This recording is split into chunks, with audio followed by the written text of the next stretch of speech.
வணக்கம் மக்களே, மீண்டும் உங்களை சந்திப்பதில் பெருமகிழ்ச்சி. டிகேதார் இது யாருக்கான ஆப் அப்படின்னு பார்த்தீங்கன்னா, கட்டிட தொழில் கன்ஸ்ட்ரக்ஷன் பிஸ்னஸில் இருக்கிறவங்களுக்கான ஒரு ஆப் தான். பொதுவாக அந்த கட்டிட தொழிலில் இருக்கிறவங்களுக்கான வேலையாட்களை தேர்ந்தெடுக்கிறதுல பல சிக்கல்கள் இருக்குது. ஸோ அந்த சிக்கல்கள் எல்லாத்தையும் நிவர்த்தி செஞ்சு அந்த குறையை போக்குறதுக்கான ஒரு ஆப் தான் டிகேதார். இந்த ஆப்பில் உங்களோட ரெக்யர்மெண்ட்டை பதிவு பண்ணிட்டீங்க அப்படின்னா, அவங்கள வச்சிருக்கிற கான்ட்ராக்டர்ஸோ சப்கான்ட்ராக்டர்ஸோ நேரடியாகவே கூட அந்த ஆட்களே உங்களை கான்டாக்ட் பண்ணுவாங்க. ஸோ உங்களுக்கு தேவையான ஆட்கள் எவ்வளோ பேர் வேணும், எந்த விதமான ஆட்கள் வேணும், என்ன ஊதியம்ன்றது எல்லாமே நீங்களே நிர்ணயிக்கலாம். ஸோ வேலையும் சீக்கிரம் முடியும், உங்களோட லாபமே ரெட்டிப்பாகும். ஸோ டிகேதார் ஆப்போட லிங்கை டிஸ்கிரிப்ஷனில் தரேன், செக் பண்ணி பாருங்கள். காந்தா துல்கர் சல்மான், ராணா டகுபாட்டி, சமுத்திரக்கனி, பாக்யஸ்ரீ கோஸ் மற்றும் பலர் நடிச்சு ஜேம்ஸ் பிஜாய் அவர்களின் பேக்ரவுண்ட் ஸ்கோரில் செல்வமணி செல்வராஜ் இந்த படத்தை இயக்கியிருக்காங்க. வேஃபேரர் ஃபிலிம்ஸ் இந்த படத்தை தயாரிச்சிருக்காங்க. ஸோ காந்தா இந்த படத்தோட ஒன்லைன் என்ன? இதில் நிறைய குழப்பங்கள் இருக்குது. ஆனால் நான் ரொம்ப சிம்பிளாக ஷார்ட்டாக சொல்லிடுறேன். திரைத்துறை சார்ந்த ஒரு ஹீரோவும் அந்த ஹீரோவுக்கு வாய்ப்பளித்து அவர் பெரிய நடிகன் ஆக்கின ஒரு இயக்குனர் இருக்கும்.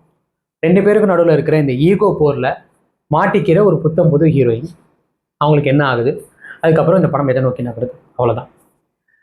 ஸோ இந்த படம் எம்.கே. தியாகராஜ பாகவதர் அவர்களின் வாழ்க்கையில் நடந்த ஒரு இன்சிடென்ட்டை மையப்படுத்தி தான் இந்த படம் எடுக்கப்படுது அப்படின்றது நிறைய பேசப்பட்டுச்சு. படத்தோட ட்ரெய்லர் கூட அந்த மாதிரி தான் இருந்தது. பட் நான் முதல்ல அதில் ஒரு தெளிவுபடுத்திடுறேன். இது அந்த சம்பவத்தின் அடிப்படையில் எடுக்கப்பட்ட படமோ இல்லை தியாகராஜ பாகவதர்களின் வாழ்க்கையிலேருந்து எடுக்கப்பட்ட படமும் கிடையாது. அதோட சாராம்சத்தை மட்டும் எடுத்துக்கிட்ட ஒரு படம், அவ்வளோதான். ஸோ எனக்கு இந்த படத்தில் முதல்ல என்ன பிடிச்சிருந்தது ஆப்வியஸ்லி அதுலேருந்து போயிடலாம். முதல்ல இந்த படத்தில் 1940s நடக்கிற சமயத்தில் ஒரு விண்டேஜ் பீரியட் அப்படின்னு சொல்லலாம். ஸோ அந்த டைமில் எடுக்கப்பட்ட ஒரு படம். ஸோ ஆர்ட் ஒர்க்குன்றது சின்ன சின்ன விஷயத்தில் கூட அவ்வளோ கவனப்படுத்தியிருக்காங்க. என்னால் இப்பவும் கூட எனக்கு அந்த கண்ண முன்னே யோசிச்ச விஷுவல்ஸ் அவ்வளோ பா அப்படின்ற மாதிரி இருக்குது. அதுக்கு மிக முக்கிய காரணம் ஃபர்ஸ்ட் திங் ஆர்ட் டிபார்ட்மெண்ட், மிகச்சிறந்த ஒர்க். ரெண்டாவது சினிமாட்டோகிராஃபி.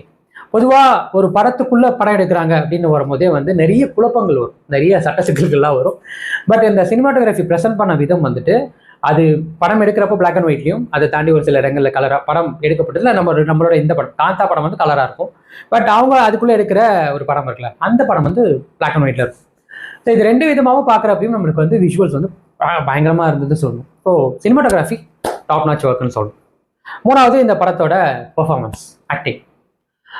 அதாவது போட்டி நடிப்பாங்கள்ல, அந்த மாதிரி தான் இதில் நடித்திருந்த நடிகர்கள். மிக முக்கியமாக சொல்ல போனால் துல்கராக இருக்கட்டும், சமுத்திரக்கனி, ராணா டகுபாட்டி, அப்புறம் ஹீரோயின், 4 பேருக்குள்ளுமே ஒரு மிகச்சிறந்த போட்டி இருந்தது. நடிப்பில் யார் பெஸ்ட்டு கொடுக்கலாம் அப்படின்னு. அதில் ஃபேஸ் ஆஃபில் வர சீன்ஸ் எல்லாமே துல்கருக்கும் சமுத்திரக்கனிக்காக இருக்கட்டும், ராணாக்கும் துல்கருக்காக இருக்கட்டும், சமுத்திரக்கனிக்கு ராணாவாக இருக்கட்டும், இல்லை ஹீரோயினுக்கும் நடக்கிற போர்ஷன்ஸ், இல்லை ஹீரோயினுக்கும் டேரக்டர், இந்த மாதிரி தனித்தனியாகவே அவங்களோட அந்த நடிப்பு திறன் ஒருத்தருக்கு ஒருத்தர் ஒவ்வொரு காட்சியிலும் போட்டி போட்டு நடிச்சிருக்காங்க. ஸோ அது பிரமாதமாக இருந்தது. ஸோ எப்படி சொல்கிறது, அதுலேயும் ஒரு சீன் ட்ரெய்லரில் கூட அந்த சீன் இருக்கும். ஒரு சீனில் துல்கர் ஒரு சீன் தன்னை கட்டுப்படுத்திட்டு அழுகுவின் இடத்துல சிரிப்பை காட்டுவார். ட்ரமெண்டஸான ஆக்டிங். அதே மாதிரி கிளைமேக்ஸில் ஒரு ஆக்டிங் இருக்கும், அதுவுமே ட்ரமெண்டஸான ஆக்டிங். அதாவது ஒரு அவார்ட்க்கு உரிய ஒரு நடிப்பு. அது கொஞ்சம் கூட சலைச்சதில்லை சமுத்திரக்கனி அவர்களின் நடிப்பு, அது கொஞ்சம் கூட சலைச்சதில்லை ஹீரோயினோட நடிப்பு. முதல் பாதியில் அவங்க 3 பேர் பயங்கரமாக ஸ்கோர் பண்ணி முடிக்கிறப்போ, இரண்டாம் பாதியில் எங்கடா ராணாவை காணும்னு பார்த்தா இறங்குவார். அவரோட ஆக்டிங்கிறது மற்ற படங்களை நீங்கள் பார்த்ததோட இதில் ரொம்ப டிஃப்ரெண்ட்டாக இருக்கும். நிறைய இடங்களில் நம்மளை அறியாமல் சிரிக்க வைக்கிற ஒரு விஷயம் தான். ஆனால் அதை ரொம்ப அழகாக பியூட்டிஃபுல்லாக பண்ணியிருப்பார். கிளைமேக்ஸ் அவர் நல்லவனா கெட்டவனான்ற ஒரு விஷயத்துக்குள்ள நம்மளை கண்டினியூ பண்ணிகிட்டே இருப்பார். யார் நீ நல்லவனா கெட்டவனா அப்படின்ற ஒரு டவுட் இருக்கும். பட் டுவர்ட்ஸ் எண்டில் சூப்பராக முடிச்சிருப்பாரு. ஸோ ஆக்டிங் வைஸ் எல்லாருமே சின்ன ரோல் பண்ணவங்க கூட செமையாக பண்ணியிருந்தாங்க, நல்லா இருந்தது. ஸோ எனக்கு 3வதாக பிடிச்சிருந்தது இந்த படத்தோட ஆக்டிங். 4வது இந்த படத்தோட இசை. பாடல்கள் வேற ஒரு மியூசிக் டைரக்டர், சாரி நான் உங்களை மென்ஷன் பண்ணல. பாடல்கள் எனக்கு பெருசாக ஆக்சுவலாக அதை விட்டுருவோம். பின்னணி இசை படத்துக்கு தரம், அது ரொம்பவே நல்லா இருந்தது, சிறப்பாக இருந்தது. ஆக சிறந்ததுன்னு சொல்லலாம் ஜேம்ஸ் பிஜாயோட பின்னணி இசை நல்லாவே ஒர்க் பண்ணியிருக்காங்க. ஸோ இதை தாண்டி டெக்னிக்கலி இந்த படம் ரொம்ப சிறந்த ஸ்ட்ராங்கான படம்னு சொல்லணும். அதாவது திரையில் பார்க்குறப்போ தியேட்டரில் பார்த்து ரசிக்கக்கூடிய ஒரு படம் அப்படின்னு சொல்லலாம். ஸோ இதெல்லாமே எனக்கு ரொம்ப பிடிச்ச விஷயம். ஸோ எதெல்லாம் எனக்கு இன்னும் பெட்டராக பண்ணியிருக்கலாம் அப்படின்ற ஒரு விஷயத்த சொல்கிறதுக்கு முன்னாடி, ப்ரெசன்ட் டென்ஸ், நீங்கள் யாருன்னு பார்த்தீங்க அப்படின்னா டிஜிட்டலி உங்களோட ப்ராடக்டை கொண்டு போய் சேர்க்கக்கூடிய ஒரு கம்பெனி, அதாவது டிஜிட்டல் மார்க்கெட்டிங் கம்பெனி. நீங்கள் ஒரு பிராண்டை ரெப்ரசென்ட் பண்ணலாம், இல்லை உங்ககிட்ட ஒரு ப்ராடக்ட்ஸ் நீங்கள் தயாரிக்கலாம், ஒரு நீங்கள் ஒரு ஸ்மால் ஸ்கேல், பிக் ஸ்கேல் எந்த அளவுக்கும் பிஸ்னஸ் பண்ணலாம்.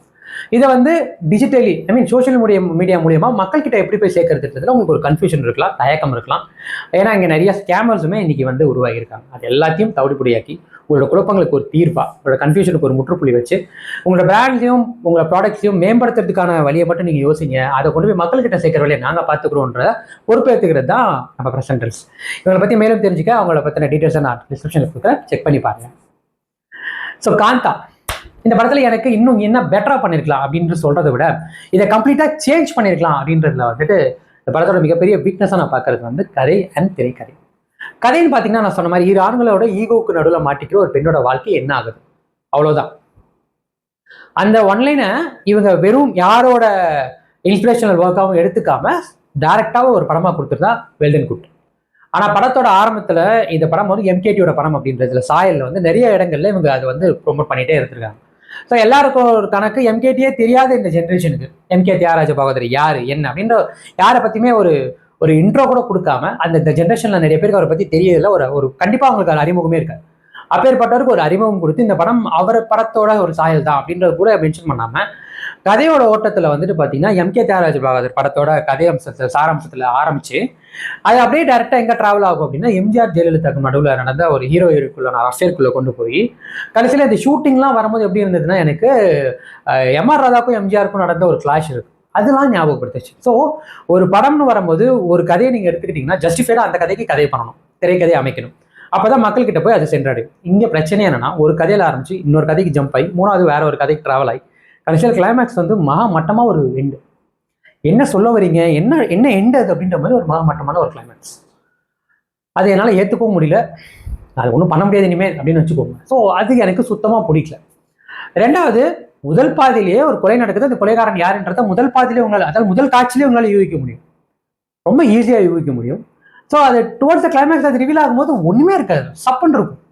அதுக்கப்புறம் ஒரு ஜஸ்டிஃபிகேஷன் கொடுத்து அதுக்கு ஒரு விஷயத்தை கொண்டு போய் அதை கொஞ்சம் ட்ராக் பண்ணி எனக்கு அதெல்லாம் ரொம்ப மண்டைக்கு. மூணாவது, இதை வந்து நான் நிறைய இடங்கள்ல சொல்லிக்கிட்டே வரேன், ஒரு படம் வந்து இன்னைக்கு காலத்தில் 2 மணி நேரம் 30 நிமிஷத்தை தாண்டிட்டாலே மக்கள் எக்ஸாஸ்ட் ஆகுறாங்க. மக்கள் வந்து அவங்களுக்கு டயர்ட்னஸ் கொடுக்குது.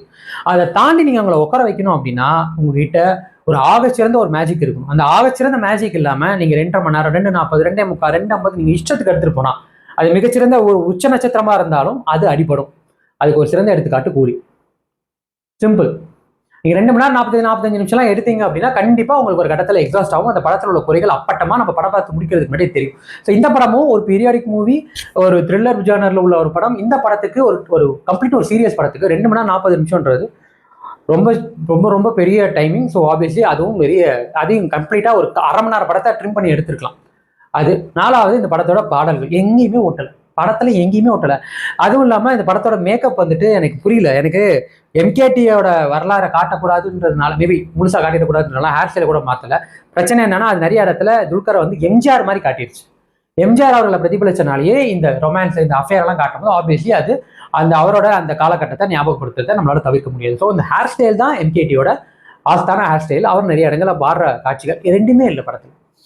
ஸோ அதான் சொல்கிறேன், ஒரு படத்தை எம்கேடியோட படம்னு ஒரு எடுக்க ஆரம்பிச்சுன்னா உங்களுக்கு கட்ஸ் இருந்தால் தைரியம் இருந்தால் எடுங்க. ஒருத்தரோட படத்தை நம்ம ரெப்ரசென்ட் பண்ண போகிறோம், ஒருத்தரோட பயோபிக்கில் இல்லை அவரோட வாழ்வியில் நடந்த ஒரு கதையை, ஒரு சின்ன விஷயத்தை, ஒரு சாராம்சத்தை எடுத்துக்கிறோம்னாலும் அது கட்ஸோட எடுத்து பண்ண முடியாட்டி அந்த படமே விட்டுட்டு, அந்த மொத்தத்தையும் அதை விட்டுட்டு கம்ப்ளீட்டாக உங்களோட கற்பனையில் என்ன வருதோ அதை எடுக்கணும். ஸோ இது எல்லாமே எனக்கு வந்து மாற்றி, அதாவது கொஞ்சம் பெட்டராக இல்லை, மொத்தமாகவே மாற்றிருக்க வேண்டிய விஷயம். அது எல்லாத்தையும் கோட்டை விட்டனால ஒரு மிகச்சிறந்த படைப்பாக வர வேண்டிய படம்.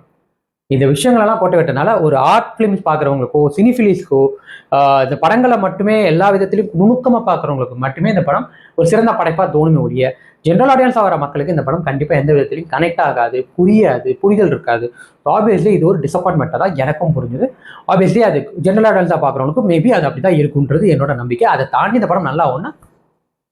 ஸோ எனக்கு காந்தா எந்த அளவுக்கு வந்து ஒரு இன்ட்ரெஸ்டிங்காக, ஒரு மார்வலஸாக, ஒரு எக்ஸைட்டிங் படமாக இருந்தது அப்படின்னு பார்த்தீங்கன்னா 100க்கு வந்து நான் 50 கொடுப்பேன். அது எல்லாமே நான் முன்னாடி சொன்ன அந்த பாசிட்டிவ் விஷயத்துக்கு மட்டும்தான். உங்களுக்கு ஒரு எக்ஸ்பீரியன்ஸ் வேணும், துல்கரோட ஃபேன்ஸாக இருக்கீங்க, இந்த மாதிரி சினிஃபிலிஸாக இருக்கீங்க அப்படின்னா உங்களுக்கான படம் தான். மற்றவங்க தயவுசெய்து அவாய்ட் பண்ணிடுங்க. அவ்வளோதான் மக்களே. மீண்டும் தவிர வேறு ஒரு நல்ல திரைப்படம், வேறு நல்ல விமர்சனம், வேறு ஒரு படத்தில் உங்களுக்கு சந்திக்கிறேன். Bye from movie. கிராத்துக்கு இது நம்ம ஷோ ஸ்ரீலந்து போச்சு.